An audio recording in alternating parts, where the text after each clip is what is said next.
English is now the official language of the US. In a past video, I called that dumb. But that's not quite the right word. Making English the official language of the US isn't dumb. It's cruel.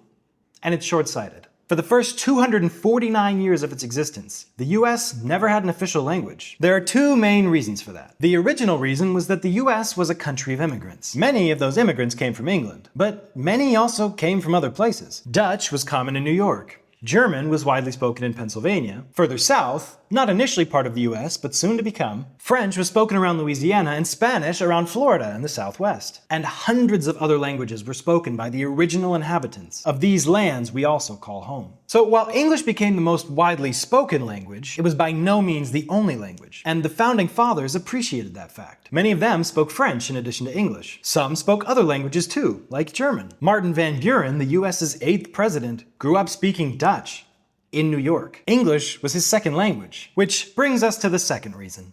It's completely unnecessary. English has always been the de facto language of the US. Everything official, and pretty much everything else, is already in English. Making English official doesn't change that. What it does change, and manages to acutely ignore, is that English is not and never was the only language spoken in the US. The US has a lot of things going for it, but one of our best features and most impressive accomplishments is the successful creation of an American identity. Other nations' identities are constructed around their shared language, culture, and heritage. The American identity is constructed around a shared idea. An idea which has managed to unite hundreds of millions of people. Many millions of these people from otherwise vastly different backgrounds believe in this identity so strongly that they have even enlisted to fight for it together. The fact that someone could not speak English and still feel included in the same collective identity was an amazing feat, which we as a nation deserve to be proud of. Dictating now that English is the only official language of that identity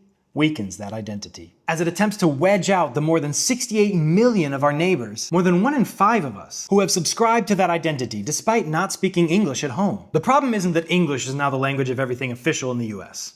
It already was. The only effect that giving the US an official language has, whether that language is English, Spanish, German, or Swahili, is to shrink the boundaries of what it means to be American. The only effect of this change is that governments are now only obligated to offer services and resources in English, limiting access for the nearly 30 million among us who are Americans, despite not commanding strong English. This change helps no one. In the short run, it only hurts millions of Americans. In the long run, it hurts us all.